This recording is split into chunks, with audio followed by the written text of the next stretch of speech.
Selamat pagi sahabat rohani yang dikasihi Tuhan. Sebelum kita mendengarkan firman Tuhan di pagi hari ini, marilah kita berdoa.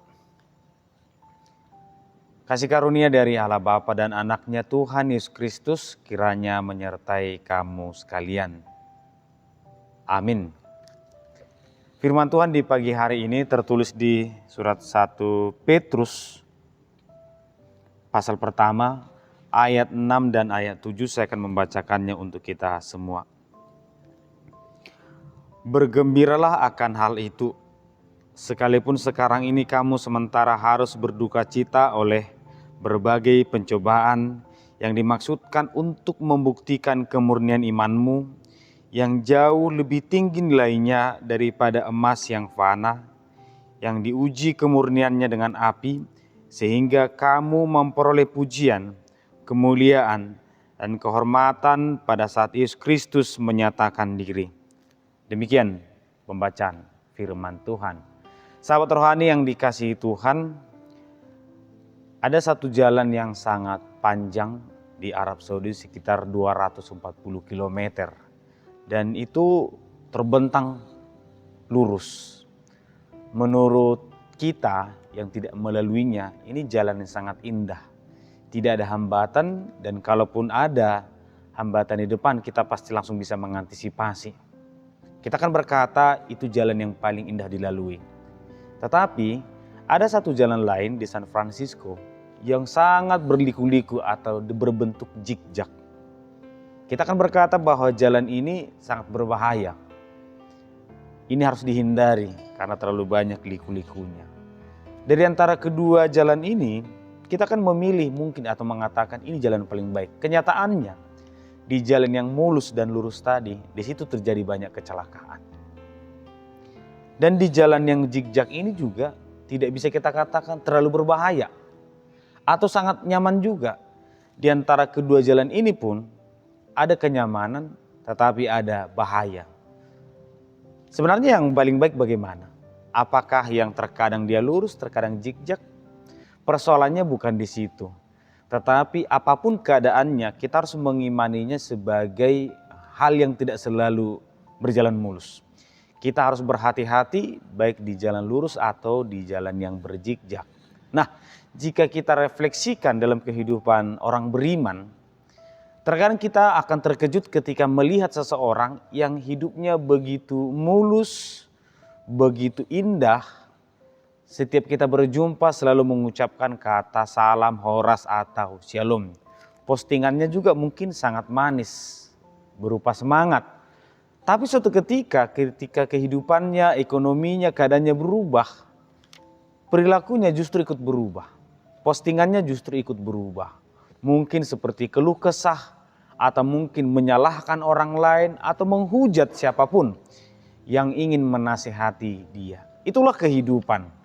Bahwa apapun yang terjadi kepada kita, itu adalah proses yang membuat kita itu meninggalkan Tuhan, atau mungkin menyalahkan Tuhan. Tidak ada keadaan yang paling aman. Yang ada hanya kita memahami bahwa setiap keadaan adalah proses untuk membentuk diri. Nah, inilah yang dilihat oleh Rasul Petrus kepada jemaat mula-mula ketika mereka bergumul. Nah, menarik merenungkan apa sebenarnya yang membuat orang-orang Kristen mula-mula ini bergumul. Mereka tidak melakukan kejahatan. Mereka tidak menyimpang dari hukum-hukum yang berlaku. Justru hanya karena mereka hidup benar, mereka dipandang sebagai ancaman oleh orang-orang yang lain. Ketika orang-orang sudah nyaman dengan tradisi yang lama, mungkin perbedaan antara tuan dan hamba, perbedaan antara orang kaya dan orang miskin, tiba-tiba muncul ajaran yang mengatakan bahwa kita semua bersaudara. Muncul ajaran bahwa kita semua ini tidak ada bedanya di hadapan Tuhan. Ini mengganggu kenyamanan orang. Ini mengganggu kenyamanan para penguasa yang selama ini mereka dianggap mulia hanya karena mereka berkuasa. Tiba-tiba Kristus datang dengan ajaran yang berbeda, bahwa semua kita sama di hadapan Tuhan. Akhirnya kekristenan itu menjadi ancaman. Menyikapi keadaan ini, tentu orang-orang yang baru berubah, baru bertobat akan bergumul. Mereka akan memilih dua hal. Pertama, Mereka bertahan, tapi mereka tersiksa. Mereka keluar, hidup mereka tenang. Mana yang harus kami pilih? Para rasul tentunya mereka tidak punya kuasa atas dunia ini.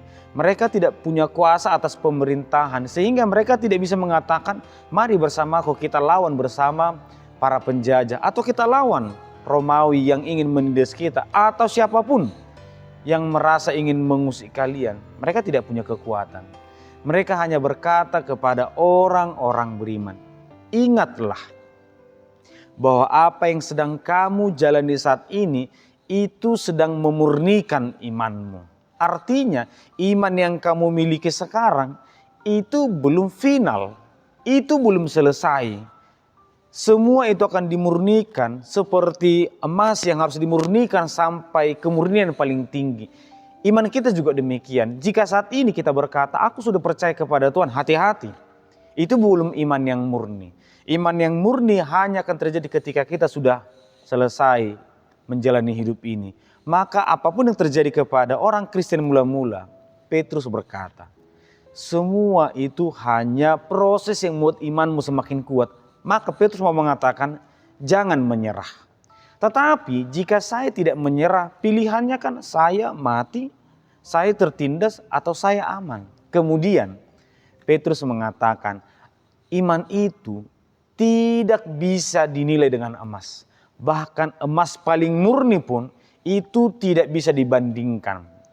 Imanmu akan membuat engkau diakui ketika Kristus dimuliakan. Dengan kata lain, mungkin Petrus mau mengatakan, bisa saja penindasan ini membuat engkau mati. Bisa saja penganiayaan ini membuat hidupmu akan berakhir. Tetapi imanmu selamat, imanmu menyelamatkan. Sehingga sahabat rohani yang dikasihi Tuhan, saya yakin di pagi hari ini juga kita punya banyak pergumulan. Tapi pastikan itu bukan pergumulan karena kesalahan kita.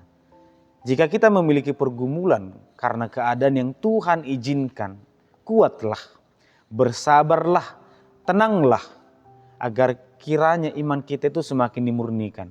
Tuhan akan mengizinkan suka dan duka datang bergantian. Suka bukan berarti akan membuat iman kita semakin bahagia atau semakin cepat bertumbuh. Duka cita berarti sesuatu yang harus dihindarkan. Tidak. Suka dan duka dua-duanya adalah proses pemurnian. Ketika kita bersuka cita, kita tidak meninggikan diri. Ketika kita berduka cita, kita tidak merendahkan orang lain. Inilah dua Salomo. Tuhan, jangan berikan aku kekayaan atau kemiskinan. Takutnya dengan kekayaan itu saya meninggikan diri. Takutnya dengan kemiskinan itu saya marah kepada Tuhan. Tapi ketika itu terjadi kepada kita, Tuhan mengizinkan salah satu datang kepada kita. Semoga kita tidak berubah. Tapi kita mengimani ini adalah cara Tuhan supaya imanku semakin dimurnikan. Semoga melalui setiap realita hidup yang selalu berubah, iman kita tidak berubah, iman kita tidak kering, melainkan iman kita semakin dimurnikan. Agar kelak seperti yang diminta atau dikatakan oleh Petrus, kita akan bersuka cita ketika Yesus dimuliakan. Tuhan memberkati. Kita berdoa. Terima kasih ya Tuhan, kami bersyukur di pagi hari ini untuk firman yang kami dengarkan, yang menyapa kami untuk tetap setia agar iman kami semakin dimurnikan. Bila mana kami semakin lemah karena duka cita atau penyakit, biarlah firman-Mu menguatkan kami. Bila mana kami semakin terbuai karena sukacita, biarlah juga firman-Mu yang menyapa kami, sehingga kami sadar akan siapa kami dan apa yang harus kami lakukan. Di pagi hari ini kami akan memulai setiap langkah kami. Biarlah Tuhan memberkati kami. Dalam Kristus Yesus kami berdoa. Amin.